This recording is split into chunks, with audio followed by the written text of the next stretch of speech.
Nagbabalik muli ang inyong tagapaglingkod ng mga balita at pawang katotohanan lamang. Naging mainit nga na usapin sa mundo ng social media. Talaga naman nagsalita na muli itong si Cathy Binag na ito at may ininabas nga na bagong pruweba at mga ebidensya sa magpapatunay nga sa mga karumal-dumal at kabalbalan na ginagawa ni Kuting ng Norte at Lisa Tanas sa mundo ng bansang Pilipinas na ito at sa palasyo. Ngayon nga ay talagang wala na itong mga kawala. Kilala nga natin itong si Cathy Binag bilang isang star witness na nagpapatotoo na talagang pinakita pa agad ang kanyang muka dahil may matibay nga raw itong ebidensya at hindi nga natatakot sa empluwensya ni Kuting ng Norte at Lisa Tanas na ito dahil handa niyang itaya ang kanyang buhay para malaman lang ng taong bayan ang mga kabulukan na ginagawa ni Kuting ng Norte at Lisa Tanas sa bansang Pilipinas. While mga kaibigan, para nga sa karagdagang impormasyon, panoorin nga natin ang buong video. At kung bago ka lamang sa akin channel, huwag kalimutan i-click ang subscribe button at notification bell para lagi kang updated sa ating mga bagong video. At para sa solid viewers natin dyan, maraming salamat sa walang sawang pagsuporta.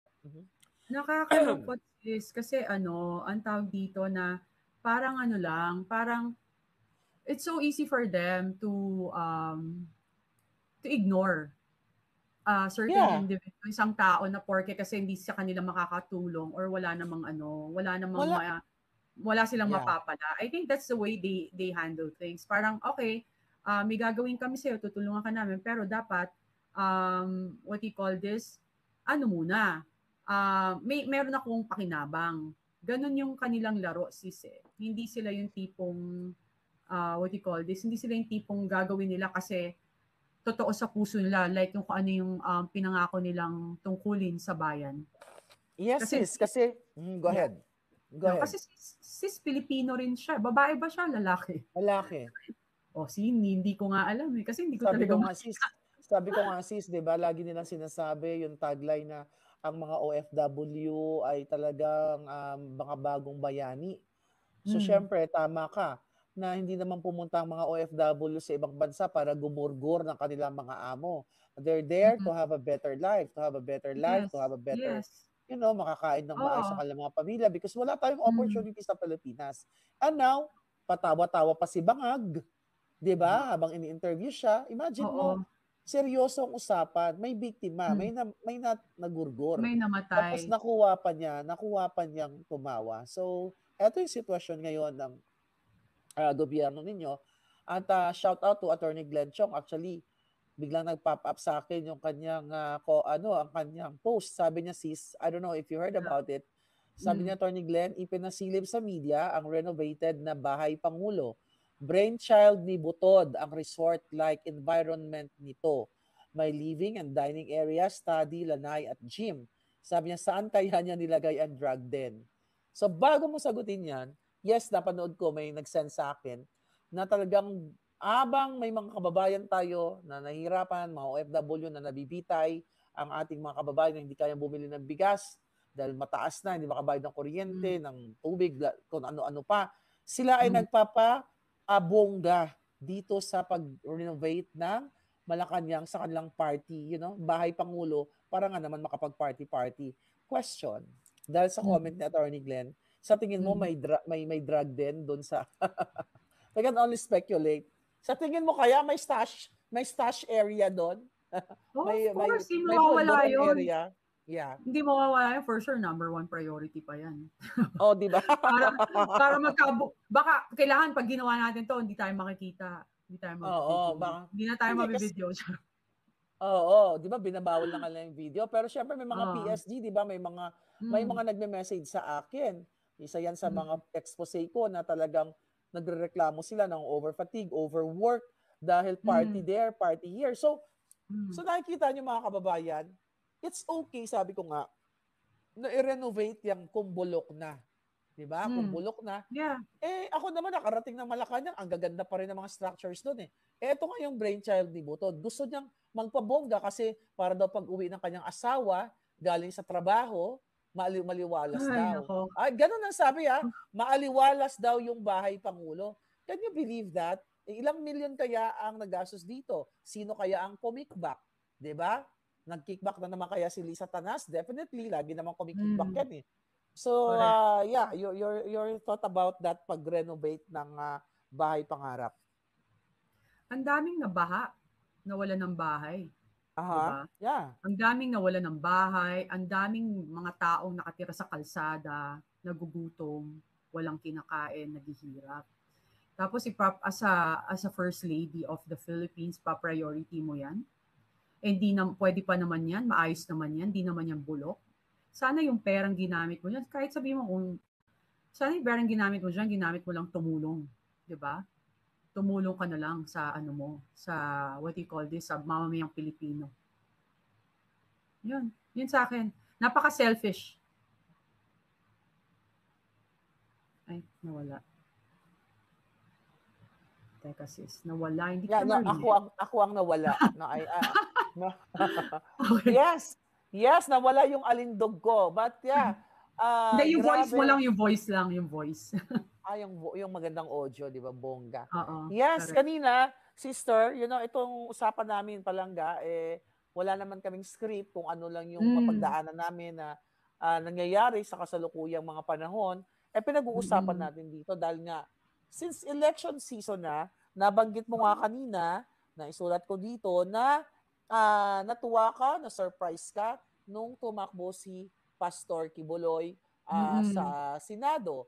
Pero Mm-mm. sister, nung nag-file si Attorney Mark Tolentino na kumakatawan at kaya Pastor Kibuloy at kanyang abogado, so meron mga nagulat na nagtaas ng kilay at galit na galit from Quad Committee, Huwad Committee, and also si Mm-mm. Ontiveros, si Abante na sinasabing dapat daw hindi pinapayagan, parang the nerve, parang may mga ganun silang Mm-mm. statement na bakit Mm-mm. pinapayagan ng COMELEC o wala daw kahiyan si Pastor Kibuloy na tumakbo pa sa Senado dahil ito daw ay may mga kasong mga heinous crime or kung ano-ano pa.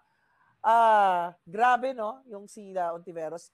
Pero yung convicted na ang ginawa din ay kidnapping, si Franz Castro, wala silang comment doon.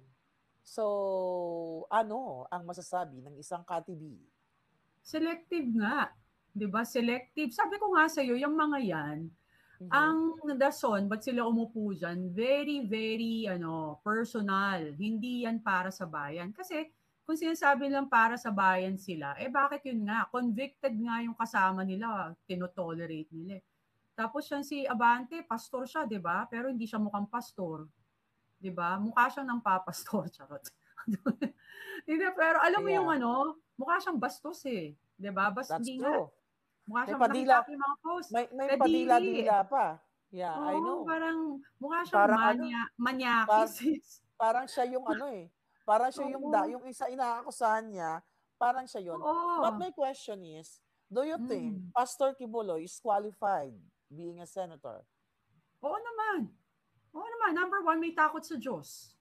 Sino ba yung mga bumibira sa kanya? Yung walang takot sa Diyos. Ikaw ba naman, kung may Diyos yung mga yon, kikita mo yung ginawa sa mga walang kamalay-malay na tao na member ng KOJC na nananahimik dun sa kanilang compound. Guluhin mo. Di ba? Yan I ba ang know. mga klase ng tao o politiko na dapat nakaupo dyan na walang mga puso at kaluluwa? Diyos ko, buhay pa, sinusunog na ang kaluluwa sa impyerno. Diba? Correct. Ako Paulit-ulit na lang sila. ayun, alam mo, ako natatakot, di ako magtataka, pinost ko nga yan eh. Dami nyo ang pera, paano kung ngayon, pagtulog nyo ngayon, di na kayo magising? That's true. Kaya nga O Kaya paano, nga, paglabas nyo bukas, ang ganda ng sasakyan nyo, may yate kayo, meron kayo eroplano, meron kayong chopper, pero bumagsak yung chopper nyo, nag-crash yung eroplano nyo, nabanggay, in-aksidente kayo. So saan nyo dadalhin lahat yan? Dami nyong that's true. pera. One of your kids, pinakamamahal yung anak, nagkasakit, nagka-cancer, or kayo, nagka-cancer kayo, akala nyo ang dami nyong pera, kaya nyong gamutin yung sarili nyo, pero walang solusyon. Ang kapalit, magsasuffer kayo, hindi kayo magagamot agad, kailangan nyo pagdaanan yung paghihirap na magkasakit kayo. There's That's a true. way, 'di ba? Kasi yung mga tumatakbo, sabi ko nga sa ko, dapat bigyan natin ng chance yung mga bagong mukha, totoong bagong mukha, wala pang record ng Yes. pagnanakaw. Oo. Kaya nga, sa nakikita ko kay Pastor Kibuloy, sabi ko nga sa mga vlog ko, dapat yung iboboto, yung may mga significance or may mga contribution? Ano ba yung importansya niya sa mamamayang Pilipino? Ano ba yung nagawa niya sa buhay niya? Ano yung mga achievements niya? Ano yung mga accomplishment niya? If we talk about Pastor Kibuloy, nakitaan nyo, Yes. meron siyang mga Yes. taong naniniwala sa kanya, natulungan niya, may mga testimonya, na ito yung mga kasi na-meet ko yung iba dito, napatapos siya ng pag-aaral. Ano yung impact niya? Anong ginawa niyang impact sa community niya? Nakita nyo, they have millions of people na nagsusupport sa kanila. Compare dito sa mga nagbabatikos sa kanya na sinasabi na wala siya dapat karapatan, katulad nila Ontiveros. Ilang taon na ba si Ontiveros sa kanyang panunungkulan diyan bilang isang public public servant. Pero tingnan niyo yung ginagawa ngayon, puro dramatization, puro grandstanding compared to this pastor, right?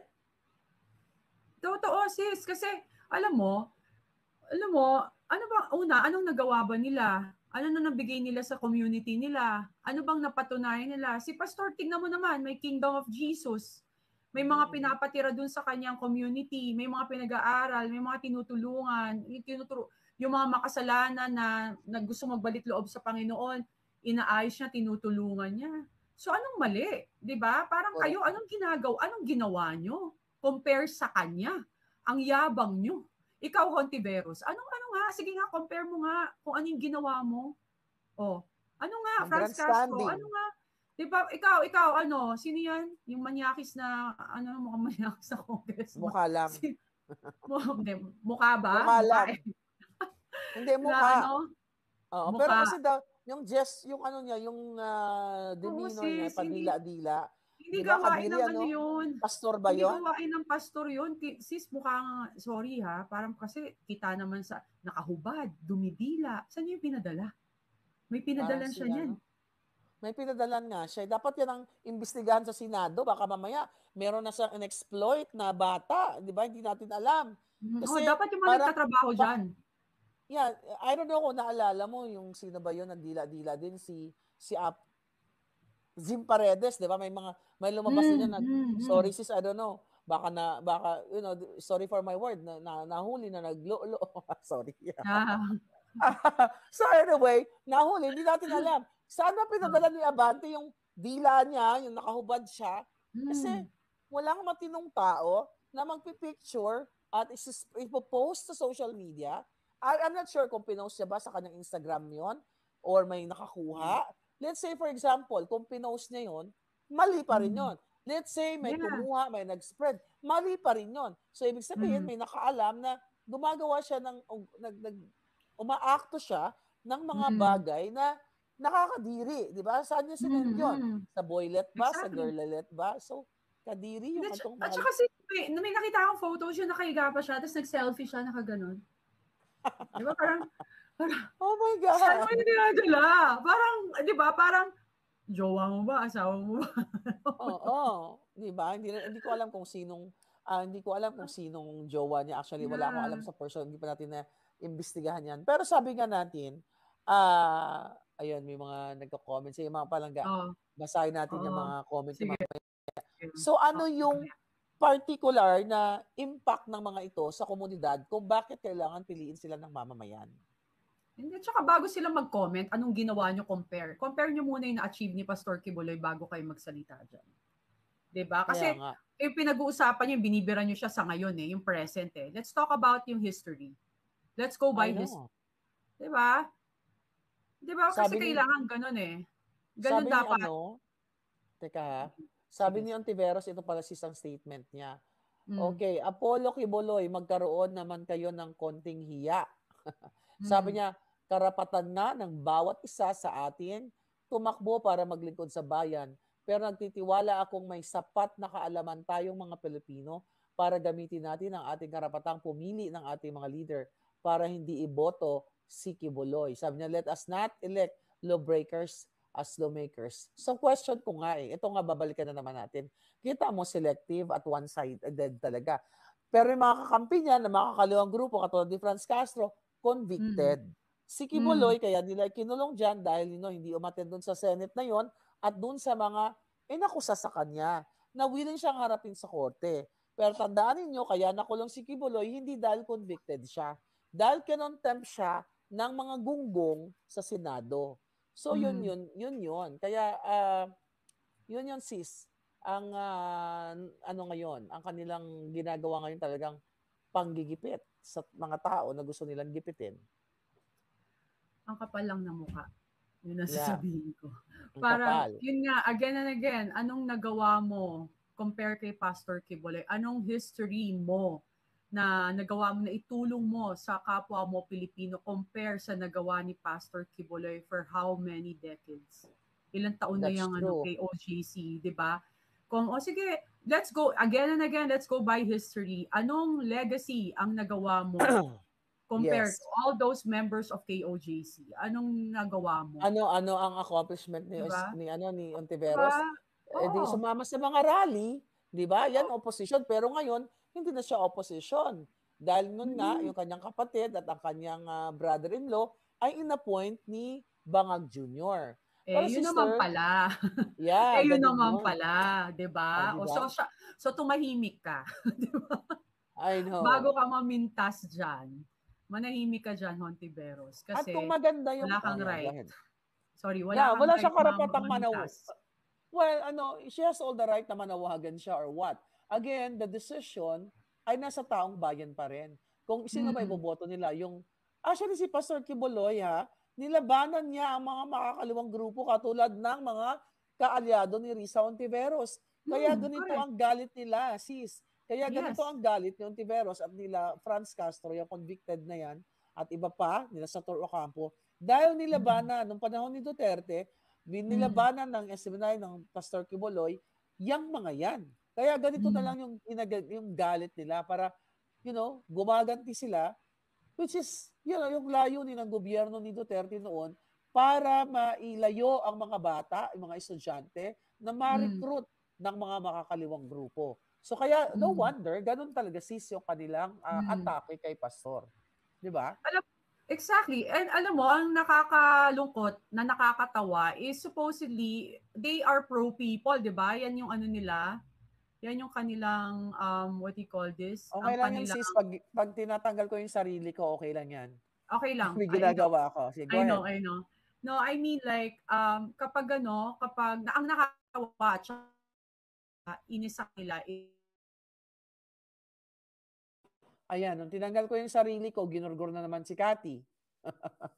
Nakakaloka. Nakikita nyo? pero Yung hindi, mga... di ba? Parang hindi nangyayari. Kasi, bakit? Feeling nila kasi, pag nawala yung leader natin ngayon, ang uupo si Sarah. Hindi yun eh. Dapat hindi, Yes. hindi nila tinitingnan yun. Ang tinitingnan nila kung ano yung nakakabuti sa mamamayang Pilipino. Kung masyado ng damaging yung nangyayari sa yung leader natin dyan, dapat, sila ay maging part yung sa tawag ng yung mga tawag or sigaw ng mamayang Pilipino, yung pakikinggan nila. Kaya nangyayari, if they're like that, ibig sabihin, hindi sila pro people, pro personal interest sila. Ayun yung nangyayari. Yun nga, sister. Kaya nga talagang, sabi, ako nga, hindi ako sang-ayon na magkaroon ng eleksyon kasi gusto ko matanggal ang mga bangag, magkaroon ng bagong gobyerno, revolutionary government or whatever, as long as matanggal itong mga bangag na ito. Dahil, sister, meron lang akong babasahin sa iyo, dahil nga, if you talk about tama ba ang ginagawa ng mga makakaliwang grupo at ng mga bangag, kung tama sila, dahil nagkakaalyado sila, makikita natin yung impact sa pamumuhay ng taong bayan. But with a recent survey, basahin ko lang sa iyo, ang mga Pilipino, Pinoy, na kinukonsidera ang sarili na pobre ay dumadami.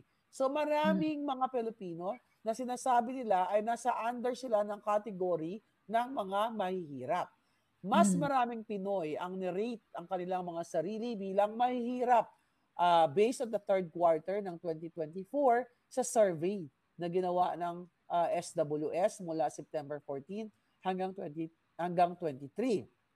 Nasabi dito sa inilabas na report ng SWS araw ng Miyerkules, October 9, ay natuklasan nila na may 59% ng pamilyang Pilipino ang kinukonsider ang kanilang mga sarili bilang mahihirap.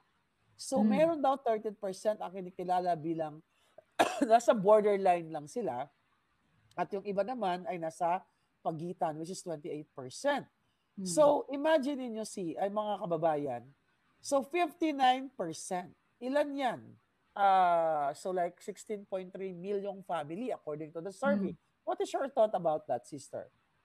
Well, doon pa lang makikita mo na sis na na may problema talaga yung yung leadership natin sa ating bansa. Kasi iba yung sinasabi sa totoong nangyayari, 'di ba? Kasi sabi nila okay naman 'di ba?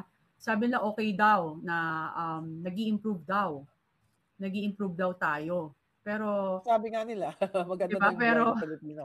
Diba? Pero look at that, diba? So, sabi ko nga siya, kasi nga, old school system, they thought they can stay away, get away from it. Na, na feeling nila makakalusot sila. Kung ano yung sasabihin nila, yan yung paniniwalaan ng tao. Diyos ko, hindi mangyayari yan.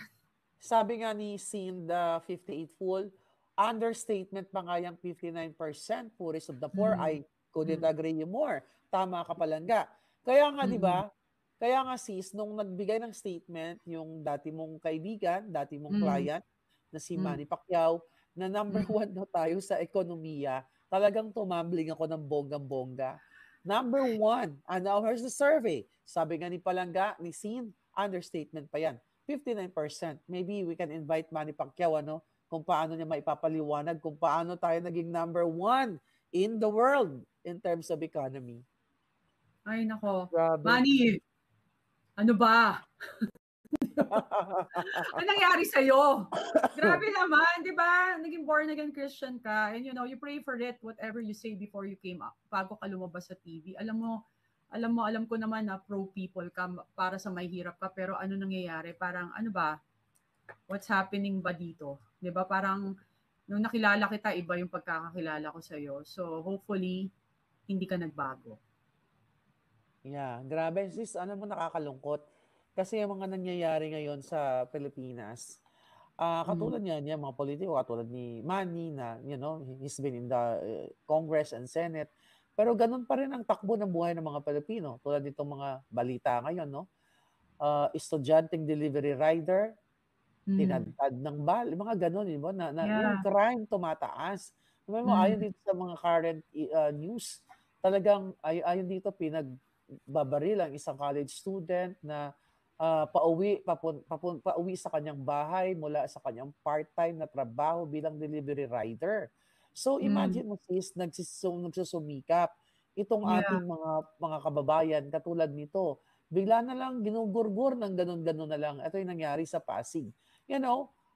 Nakakalungkot kasi bilang isang ikaw ba naging what do you call it, working student ka rin ba nung ikaw ay kabataan? So kasi ako naging working student ako, talagang bongga, nag-aaral, nagtatrabaho.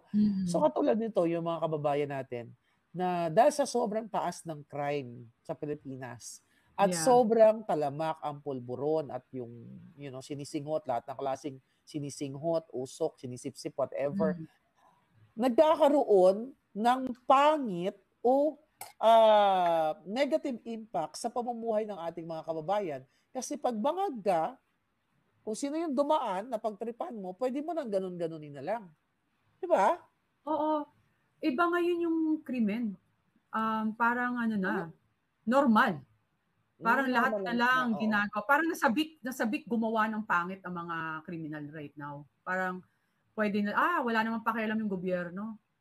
Hindi naman tayo lumalabas sa media. Hindi naman tayo pinag-uusapan. We can just do whatever we want. Diba? I know. Ang nilalabas lang sa media, lahat ng magagandang nangyayari. Lahat, di ba? Sis, yung utak addict nga yan. Pag ganyan. Lahat, di ba? Sis, lahat ng magandang fabricated. Exactly. Yun na nga. All fake news. Yun ang fake news. Di ba? Pero ayaw nilang ilabas yung, sabi nga lang, ayaw namin ng nega kasi gusto namin positive lahat. Sabi ko, talagang ayaw yung nega kasi positive kayo sa droga. Di ba? Alam mo yun, parang ayaw nyo na nega kasi bad vibes yun. Di ba pag kasi lahat sila positive. Vibes. Correct. Di ba? Pero sis, ang pabida ng gobyernong mga bangag, ito ang pabida nila. May naramdaman ka ba? Ang sabi dito ng pabida nila, 13.7 billion na worth ng pulburon o asin na paborito nila ay nasabat daw ng administrasyon ni Bangag. Mm. Question, okay? Ang question, Mm. 13.7 billion ang sabi Mm. dito. Mm. Natin basahin ito buong balita kasi mga kasinungalingan lang naman to. But anyway, di ba? The question is, nasaan? May Mm. present ba sila na talagang mga tao na nahulihan? Wala nga eh. Di ba yung sa Alitagtag, sa Mm. Batangas, hindi na nila Mm. nasundan yun eh. Pati yung PIDEA leaks. Di ba yung Mm. pag-approach sa'yo ni Senator Bato na Mm. ipapatawag ka para mag-testify Mm. sa Senate, wala na rin. So, Mm. ano sa tingin mo nangyayari dito? Bangagan talaga. Sis, Nagbabangagan talaga. di ba bumaba ang drugs?